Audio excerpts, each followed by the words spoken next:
Once upon a time there was an old man and an old woman, and they had no children, said Claudia sadly as she washed the dishes after celebrating her 40th birthday. Come on, Claudia, we're still young. Shane tried soothing his wife in a cheerful voice as he wiped the plates beside her. The woman grinned and suddenly asked seriously, Don't you regret being with me? Maybe you could have had children with someone else, but I don't regret it at all, Shane said firmly. Our life hasn't become any worse, has it? They say the first child is the first quarrel, but we have no children, so there have been no quarrels. Is that a bad thing?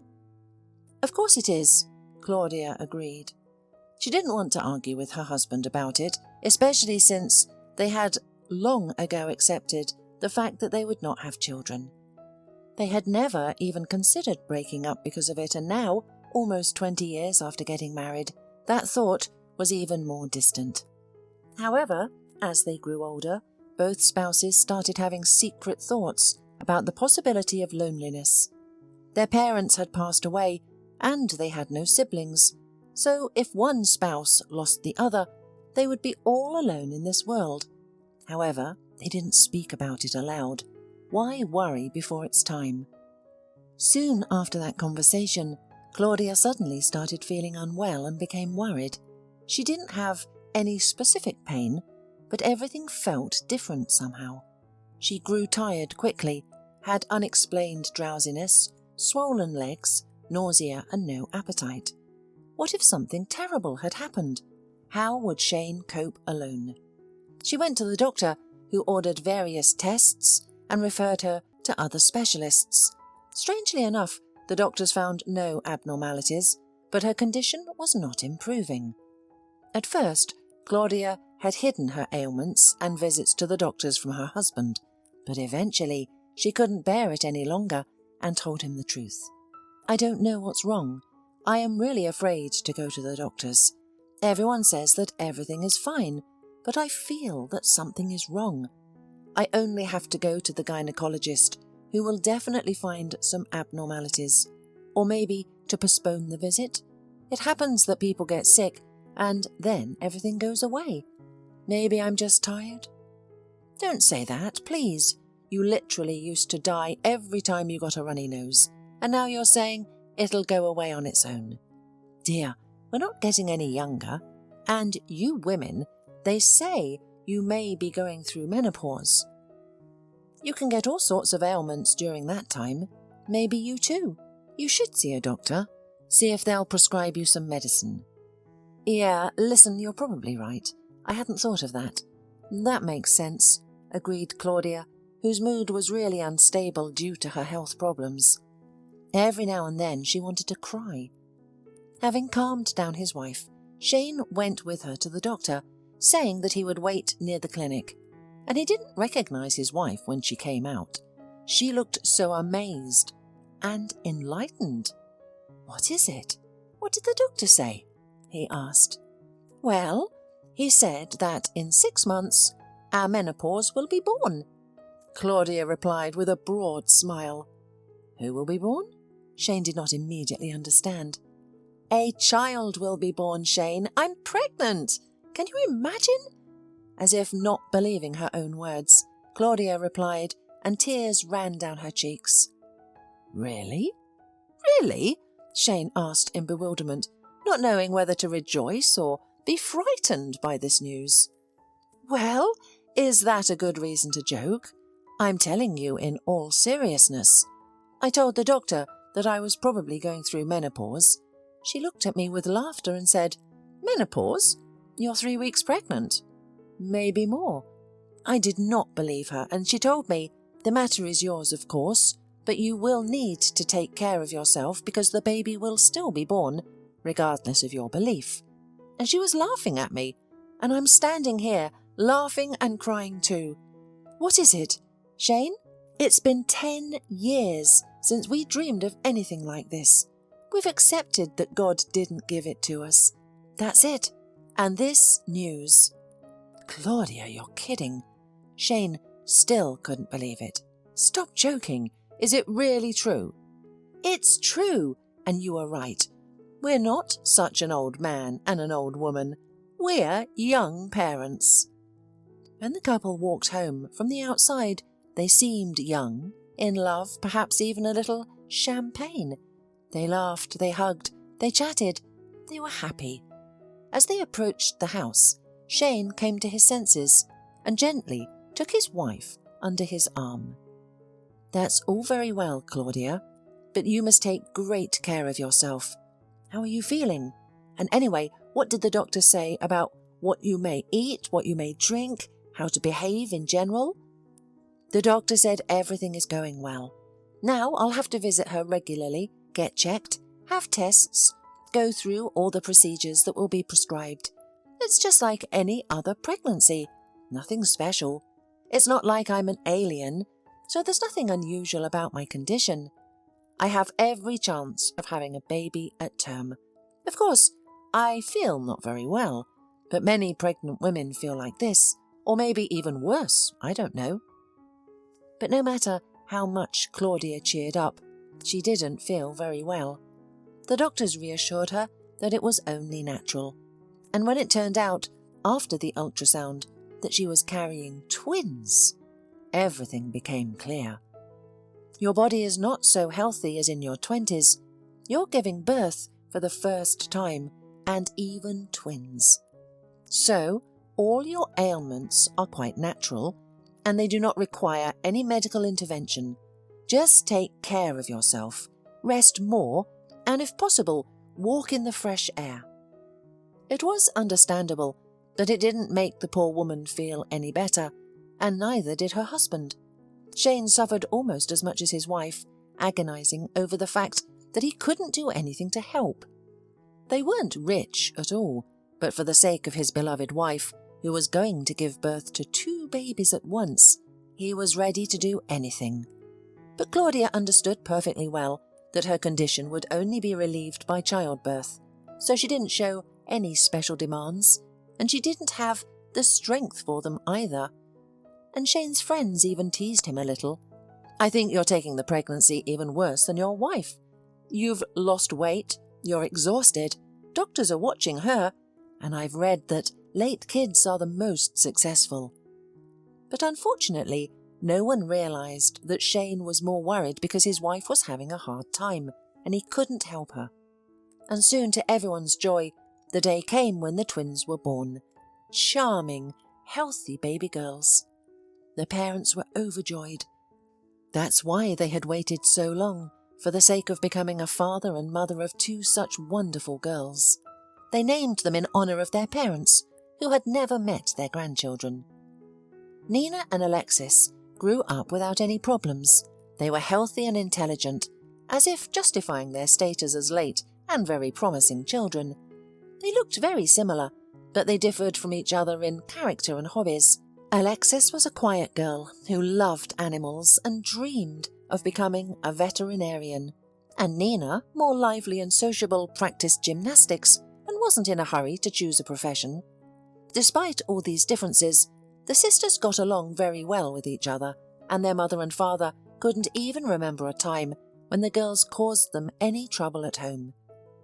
They did well in school, were polite and active, and willingly helped their mother with household tasks. If anything worried their parents, it was their own age. It would be nice to be a young mum," Claudia sometimes sighed. "Age really makes itself felt. I can't run and play with my daughters like others, and I'm always afraid that someone will ask who I am to them, their mum or their grandmother, so I have to look younger all the time, but I don't know if I can keep up or not. How old do you think I look?" "Honey, you don't look like our daughter's big sister. I look more like a grandfather, but that doesn't bother me much. Well, so what? I'm not going to dye my hair or my eyes. I'd rather look like a grandfather than a clown," replied Shane and hugged his wife tightly. But the wife had another reason to worry. "And they also say that late children become early orphans. Think about it, when they're 20 years old, we'll already be in our 7th decade." "Stop it, Claudia. That's ridiculous to listen to, honestly." Do you think our daughters would love us any less if we looked any different? Have they ever told you that you're not young enough to be their mum?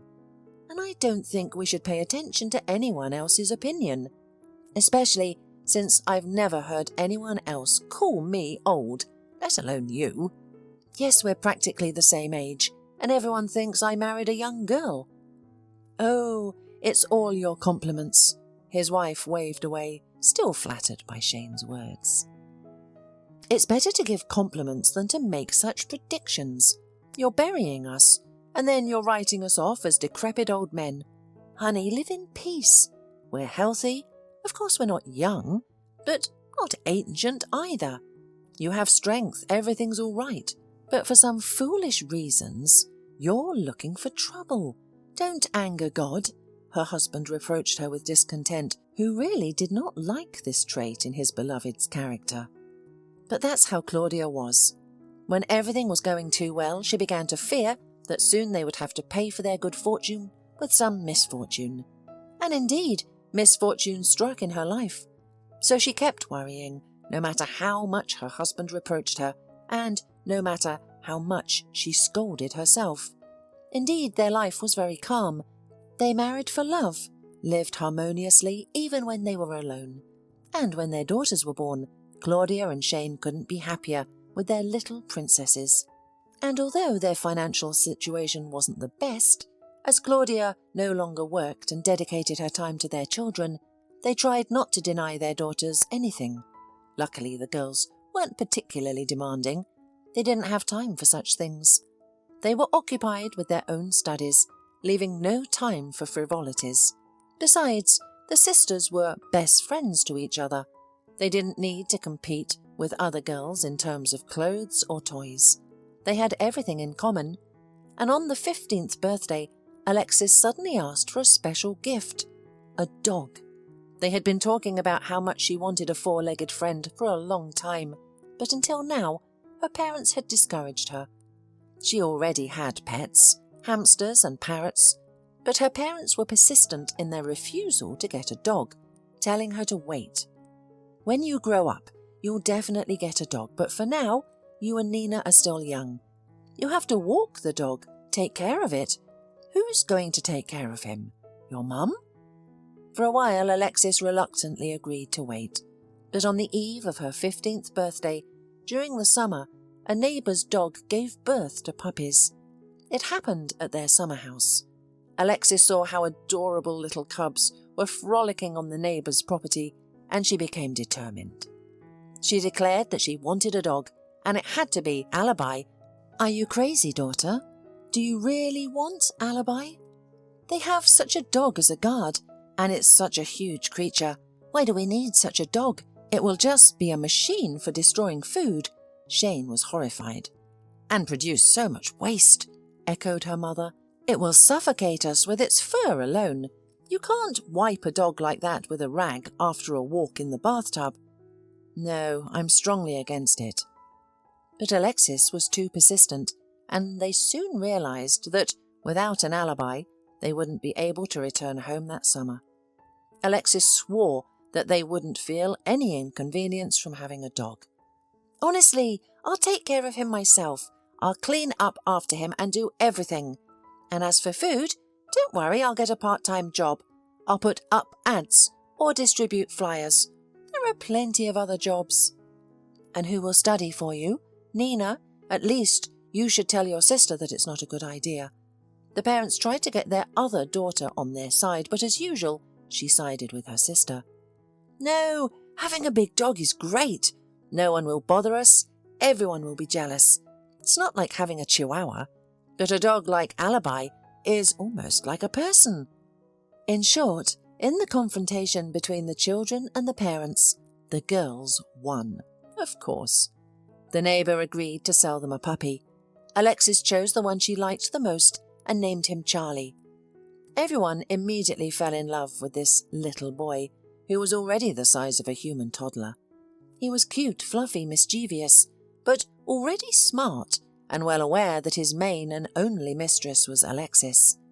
He also loved the other members of the family, but Alexis was his supreme being. Once, when her father scolded her sternly, Charlie even growled threateningly at him, although in general he was a very friendly dog and incredibly cute as a puppy. No passerby could pass by without being captivated when Alexis took her little furry friend for a walk, but it was already evident that he would grow up to be a huge dog.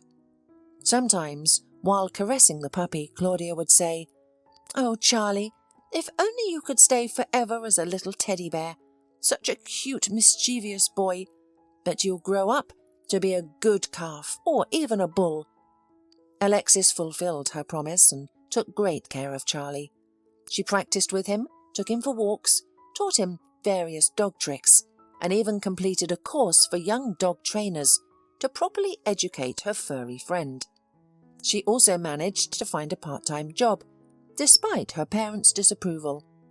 Of course, they could provide for the dog, and Alexis needed to focus on her studies. However, she realized perfectly well that support for her, Nina, and their four-legged companion was not easy for her parents. Charlie had a big appetite and required high-quality food for his well-being. To make matters more challenging, Charlie grew much faster than children do. Another problem was that soon only Alexis was capable of taking Charlie for the walk. He had become a big, strong, and highly active adolescent dog. It was difficult to keep him on a leash, and letting him roam freely was out of the question, due to people's fear of such a large dog potentially attacking them. Though Shane and Claudia occasionally expressed regret over Alexis's choice, she was content. "I can walk at night now, and no one can touch me," she said. "But why do you need to wander the streets at night?" her father would ask. "It's Nina who has picked up that trend, but at least she has a beau accompanying her." Indeed, Alexis's younger sister already had an admirer at the age of 16. They often went out together in the evenings. However, Shane and Claudia were not overly concerned. They had known Isaac for a long time. He was a decent guy from the same school as the sisters, just a year older, and came from a good family. Nina's parents valued a good family not in terms of wealth, but in terms of being friendly, non-drinking, and hard-working. Therefore, Shane and Claudia had no reservations about Nina's choice of companion. They were more upset by Alexis's choice. "What kind of life do you have, Alexis?" her mother would ask. "You study, work part-time, and take care of your dog. When do you have time to go out with friends or go dancing?"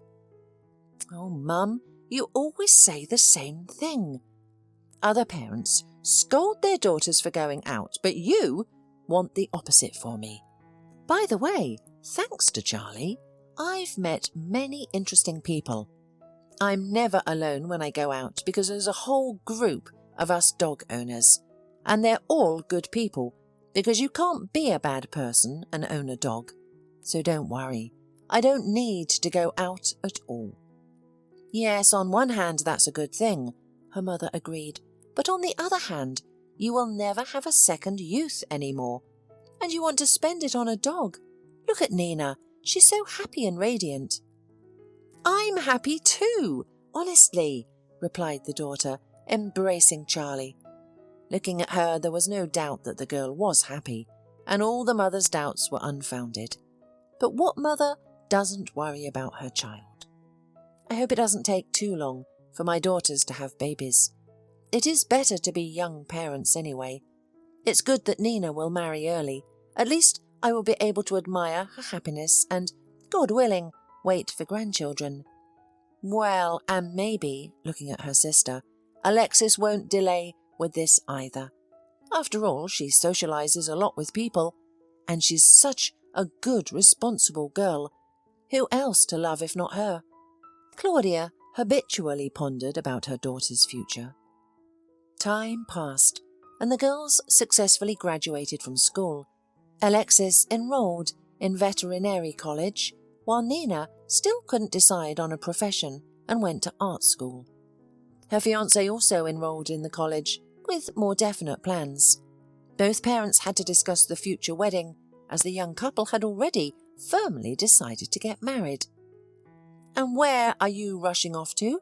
Isaac's mother sighed at times, but even her husband disagreed with her. If they love each other, why wait? Because some say that first you need to hang out, and they hang out so much that they stay alone and stay. No, they have found their happiness. Let them hold on to it. "Yes, but early marriages can be fragile," sighed the wife. "And who needs late marriages? That's how they get used to living on their own. Then you'll be crying your eyes out trying to get them married. No, they have made their decision and it's good." "They are still studying," she disagreed. "I won't argue, though. I don't want anything to go wrong in their family. And I don't want to be blamed. I am not my son's enemy." Nina's parents also had mixed emotions about their daughter's marriage. Claudia, who was known for her pessimism, was particularly concerned. However, this time she managed to hold back and only sighed. "Well, I think every mother is sad to give her daughter away in marriage, although not getting married would be even worse. I'm more worried about you, Alexis. Now, you're also 18, and you don't think about your future at all. Haven't you been on a single date, Alexis? All you do is hang out with Charlie. I don't know why we got you a dog. If it were a smaller dog, I'd go out with him, but not with this beast." "Mum, make your mind up about what you're upset about. Are you upset that Nina is getting married, or that I'm single?" Alexis laughed angrily. "And trust me, Charlie will not interfere with my personal life. And if you want me to go on dates, I'll start soon, so don't worry. We have plenty of guys at vet school. Then I exactly won't have time to take care of Charlie.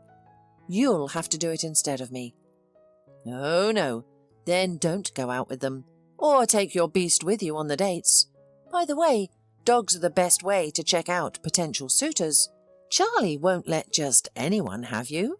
Claudia seemed to be joking, but there was still some anger behind her words. What was it? Every conversation with her daughter somehow always revolved around the dog. No matter what they talked about with her, all they heard was Charlie, Charlie. Let's say Alexis gets married and has kids. Will the dog still be her top priority? Even now, when she comes home, the first thing she asks is what Charlie ate and how he behaved. Not how her parents are feeling or what are they doing. But in general, Alexis was fine, so such thoughts of her mother were rather fleeting. Besides, she had to think about her other daughter, who was about to leave the house. They could offer her and Isaac to live with them.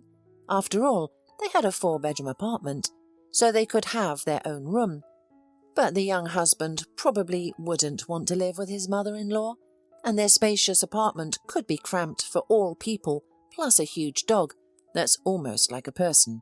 Not to mention the fact that the young couple might have a child soon, which the future grandmother desired the most. Claudia felt the disadvantages of being a late mother more and more often.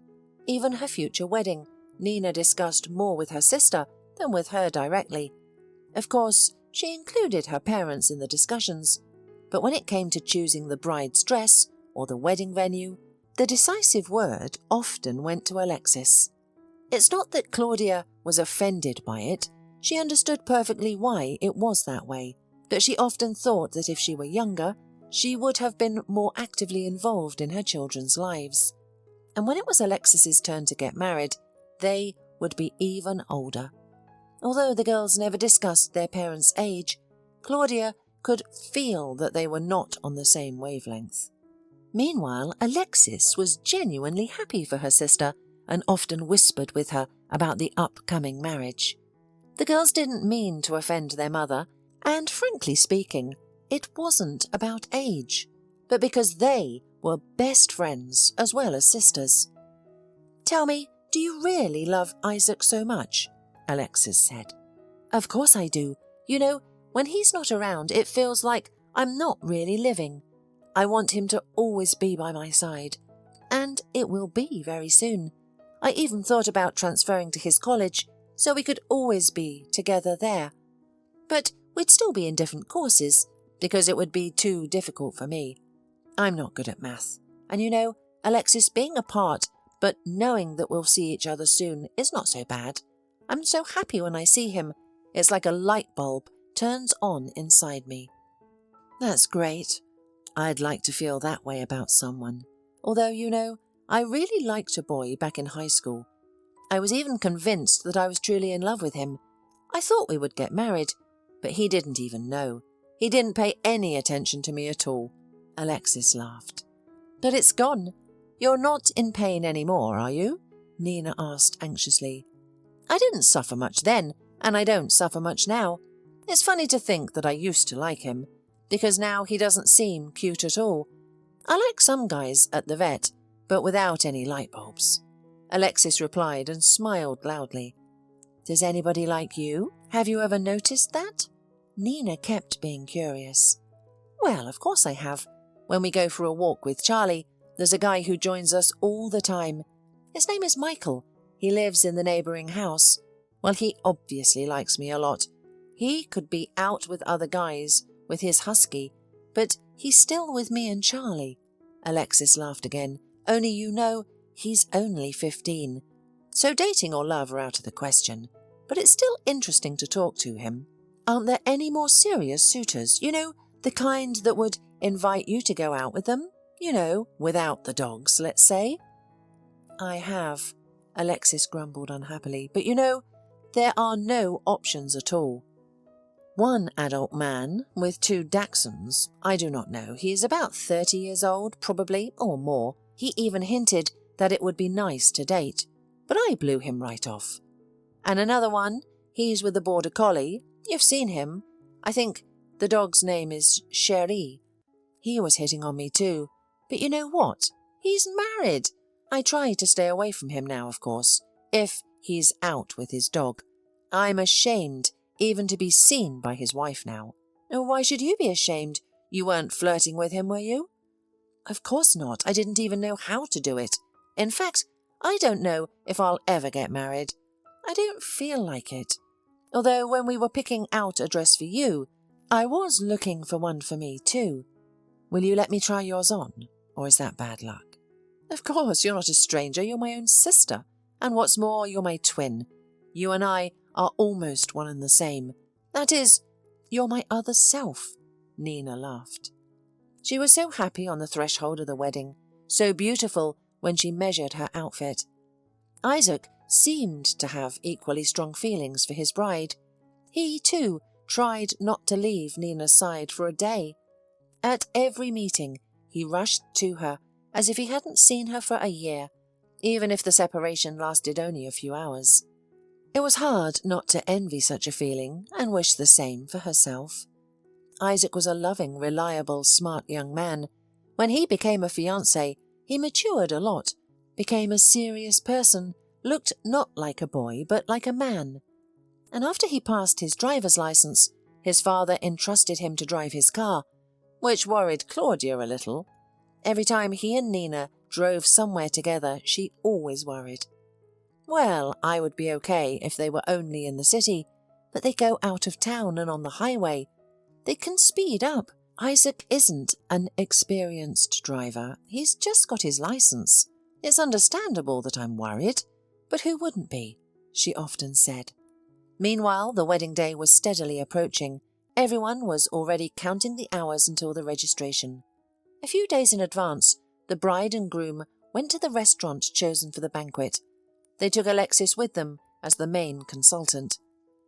Be careful, Claudia reminded them. She and her husband went outside to see the young people off and to take Charlie for a walk. But suddenly, the dog began to behave strangely, became anxious, whimpered and rushed to his mistress. And it was really unusual because before Alexis often left the house on her business without Charlie, and he was always quiet. Well, what are you, Charlie? I won't be long. I'll come home soon. I'll bring you something tasty, and in the evening we'll go for a walk. For a whole 2 hours. Honestly, you'll go to the playground and meet your friends. With Wolfie and Richie. Wait a bit. We'll be there soon. Dad, hold him. Great, you've totally spoiled the dog. I'm not going to walk him for hours, just to meet his needs, that's all. Just don't cheat. In the evening you should really walk him, so that his paws are tired, and he sleeps like a dead man, or rather dead dog. Alexis embraced her pet once again, making all sorts of promises, but it didn't seem to calm him down. As she got into the car and waved her hand at Charlie, the dog went berserk and chased after them with a long howl, causing Shane to struggle to hold the leash. "What's wrong? He's going to drag me along. What a strong dog. Let's go home. Your mistress will be here soon." Oh, she spoils the dog. I can't imagine what she'll do to her children if she pampers them like that. "Shane, they shouldn't have left. The dog must have sensed something," Claudia wailed in fear. "Should we call them? Should we bring them back?" "Are you okay?" "Well, let's bring them back then. Let's let the dog ruin their plans and yours. Go home, Charlie. Where's your home? Let's go. Come on, Claudia. The dog just misses her." "It broke my heart when he howled. It's not a good sign. Come on, Charlie, come on. Honey, don't pull Daddy.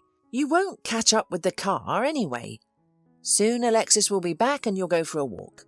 "Oh, I can't calm down. I feel something bad is ahead," the distressed mother said, and almost passed out with anxiety.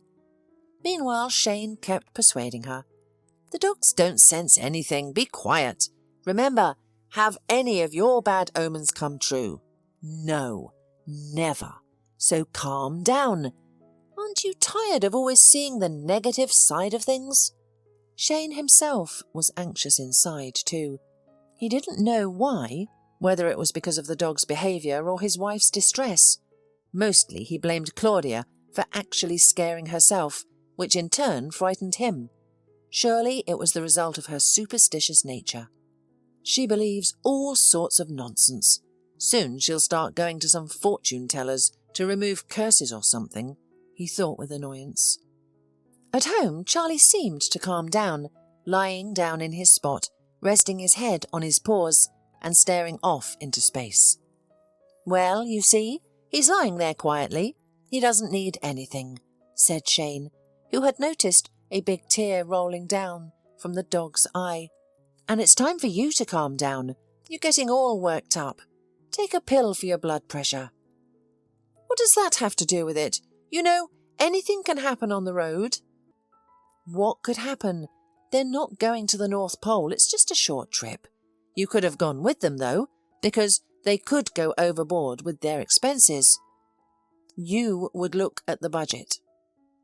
This change of topic had a calming effect on Claudia. She started talking about how much money they had set aside. "But what are we going to do if Alexis decides to marry soon?" "Come on, we'll figure it out. I don't think she'll be leaving any time soon. There's still a year or two left. We'll save up." No sooner had the couple distracted themselves with talk of business than a long, chilling howl came from the living room. Charlie lifted his head and let out a hopeless howl. Claudia clutched her heart and, without saying a word to her husband, began dialing the phone numbers of her daughters. "They're both not answering, Shane," she said to her husband, who was also looking at her in fear. "What should we do?" And then the phone, which she still held in her hand, rang. Claudia cried out in surprise and, without looking at the screen, threw the phone onto the sofa as if it were a ready-to-strike snake. "No," she weakly cried. "No, I'm not going to answer," and slowly approached the door. Shane picked up the ringing phone, put it to his ear, and listened for a long time. Then he sank into a chair, looking back at his wife, who stood frozen. Her pale face expressed both horror and understanding of what her husband had just heard. The car, in which their daughters and Isaac were driving, collided head-on with a truck on a dangerous turn. The collision left no chance. The bride and groom were instantly killed. Alexis survived, but she was in a coma in the hospital. Instead of a wedding, the parents now faced a funeral. Nina was dressed in her wedding dress and veil. The groom was buried nearby, in the very suit he was going to wear for the wedding. Isaac's parents had an older son, while Nina's parents were left only with the hopes for Alexis's recovery, although there was little hope left. The doctors did everything they could, but it yielded no results. They exhausted all means, not wanting to let go of this young, vibrant life, but it was not enough. Father and mother turned from elderly, but quite sturdy people into decrepit old men in one. The world for them ceased to exist, lost all its colours, narrowed down to the hospital room where Alexis was lying. Every day they visited her in a hospital, hoping for a miracle, and the faithful dog eagerly awaiting their return. But every time as they entered with heavy hearts, Charlie dropped his head in disappointment, understanding that there was no good news. He barely ate and rarely ventured outside, preferring to stay home, occasionally whimpering in his sleep. "Quiet, Charlie, quiet," Shane soothed, gently stroking the dog's head. "Your mistress will come back. She promised. She'll be cured and come back." However, with each passing day, their belief in miracles dwindled, and even the doctors had lost faith. They sympathetically looked at the parents and kept saying that they should wait and hope, that the human brain was too complex and everything was possible. But it was clear to Alexis's parents from the look in their eyes that perhaps not everything was possible. They were already being prepared for the worst outcome. But how can one be prepared for that? The depressed father and mother arrived at the hospital, enviously looking at other visitors who had brought bags of treats. It was a sign of hope. Meanwhile, their daughter was sustained solely by IV drips, a testament to their unfulfilled hopes. Inside their daughter's room, they gazed at her motionless body, longing for her recovery, uncertain if it would ever happen. Even the doctors refrained from entering the ward, exchanging only sympathetic gestures with the inconsolable parents in the corridor. However, one young doctor stood out, catching Claudia's attention. She sensed that his concern for their daughter went beyond his professional duties. Yet Alexis was not a sleeping beauty who could be awakened by a kiss. Love alone could not conquer this battle. What a beautiful couple they would have made, thought the grief-stricken mother. One day, upon entering their daughter's room, the parents encountered a concilium of doctors. Realizing that the fate of their child hung in the balance, they stood motionless by the door, for their lives depended on the outcome. The doctors turned to face the two grey figures, barely noticeable, if not for their bright blue shoe covers. It was the young doctors who addressed them. "Let's not conceal the truth. Your daughter's condition is critical. The only option left is to try an experimental medicine that has shown promise in trials, but we need your consent. Will you give it?"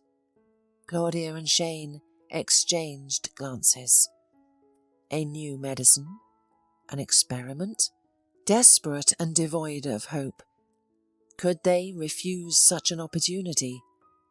"Take your time to consider and then inform me of your decision. There are no other alternatives. No one knows what else to do. She may continue to exist like this, but this is not the life you wished for your daughter. Moreover, the costs of ongoing care will be substantial," explained the doctor before departing with the others. Shane and Claudia stayed alone. Well, what can we do? In the end, there will only be one ending. "Let them try," the father said. "I understand that it cannot get any worse," his wife agreed. Yet they were acutely aware of the exorbitant cost of both the previous treatments and the new one, a sum they could not possibly afford. They had exhausted all their savings and now contemplated selling their car and cottage. They began searching for buyers, knowing that time was of the essence. They did not consider their own living arrangements. for they had no intention of living if their second daughter did not survive. Perhaps now Alexis would have a chance at life. Even if she remained disabled, her existence would be a blessing. Come on, Shane, let's agree. What choice do we have? Yes, the doctor is young and may lack experience, but I can see his genuine concern for Alexis. He wants her to recover as much as we do, since there are no other options. You're right, Claudia. She cannot endure this state indefinitely. Something has to change. With their decision made, they visited the doctor's office to convey their agreement to proceed with the new treatment. Returning home, they anxiously awaited news from the hospital, aware that the treatment had yet to commence, but then, unexpectedly, Charlie, seemingly understanding their plight, lifted his head once again, his eyes brimming with hope as he looked at his owners. Well, Charlie, Claudia sighed, stroking the dog, either Alexis will return to us, or we will go to her. Stay calm, don't rush, she said, noting the dog's apprehension and whimpers. It's easier with a dog. They'll probably just put him down when the owners are gone. Who would want such a huge dog, even used to other people? Or maybe he'll just die of boredom. That happens to dogs too. Yes, he was young, but he was really on the verge. You go eat a little, or Alexis will come back and won't recognise you. Look how thin and shabby you've gotten, just like me and her father. The dog, as if understanding Claudia's words, wandered into the kitchen. He had really lost a lot of weight after what had happened, and now, apparently, he decided that it was necessary to tidy up a little for the arrival of the mistress. Shane and his wife hadn't eaten much themselves, and they didn't have the energy to cook, and now Claudia decided to cook something, otherwise her daughter would really get well while they'd collapse. True, it was still unknown whether Alexis would recover, and what would be the most favourable outcome. What if she remained an invalid, unable to care for herself? This was something they had not asked the doctors about. So more time passed, and it became clear that, alas, the treatment did not work. Alexis remained in the same condition. Dr. Milmore himself almost cried, telling them about his failure. He realised that this simply kills the parents, who were so hopeful for the recovery of their daughter. Of course, it was not his fault that the treatment did not work. He himself sincerely hoped for it. But now he had to tell the parents the worst part. Since the treatment isn't working and there's no hope, you should think about taking off life support. I am really sorry, but there is not even a little hope. The girl is only suffering by staying in such a state. Shane and Claudia had no more tears or words left, only nodded. They understood everything. It was useless to torture their daughter. There was no hope any more. To leave her in such a state, even if there was money, was simply cruel. Dr. Milmore apologised and left the ward, leaving his parents alone with their dying daughter. He had nothing more to say to them, and they had no words left, only to say goodbye to Alexis. Well, daughter, you see, we tried, and nothing worked, said Claudia, taking her hand. God willing, if you meet Nina there, tell her that we are deeply grateful to you both for the years you've been with us. And she stepped back, letting Shane say goodbye to his daughter. He too walked over and took Alexis's palm in his hands. He didn't have time for saying anything. From the corridor came some shouting and strange but very familiar dog barking and the stomping of heavy paws. It was Charlie. Having frightened both doctors, patients and visitors, he burst into the hospital and flew up to the right floor like a white lightning. By some miracle, he found the right ward and burst into it, howling, muffled. He ran to the bed, put his paws on it, and started licking Alexis's face. "What is it, Charlie? How did you get here?" Shane said in shock. Indeed, how could the dog find the clinic where he had never been, especially since their home was at least 5 kilometers away? But he found it, came running and rushed to his mistress. Dr. Milmore entered the room. "Whose dog is that? How did it get in here? Why?" he asked strictly. "It's Alexis's dog," Claudia explained. "He loved her so much. Let him say goodbye too. Honestly, we didn't bring him. I don't know how he found his way." The doctor nodded and left the room. Indeed, it was necessary to let the dog say goodbye, and it was hardly possible for anyone to take away such a huge animal who was in such a state of excitement. Leaving the room, he leaned against the wall, contemplating the loss of such a wonderful girl. Suddenly, he heard the beeping of sensors, indicating that the patient was regaining consciousness. It was a miracle. Alexis opened her eyes, and her gaze was quite meaningful. The first thing she saw was the dog's face. With a wheeze from her parched throat, she whispered, "Charlie!" She recognized her mother and father, although she initially had no memory of why she was in the hospital. Days went after days, and Alexis started recovering slowly. Her intelligence was intact, and her muscles had not atrophied too much. Later her mother asked if Alexis had heard her and her father talking to her while she was unconscious. Alexis said she hadn't heard anything, only the dog barking. It seemed that Charlie had somehow called out his mistress, and she responded to the call. Alexis's recovery progressed. Soon she was discharged home, although she had to visit the rehabilitation centre for some more time.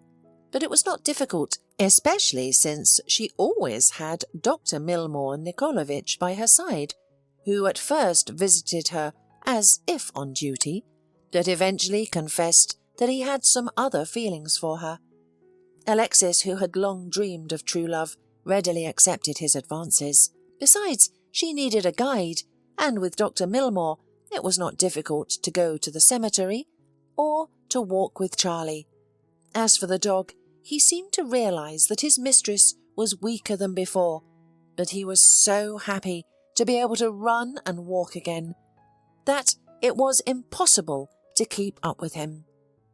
Claudia and Shane were also grateful to God for Alexis's recovery. They were delighted to hear that Alexis and Dr. Milmore were considering marriage. It was all a real ray of hope in their devastated lives.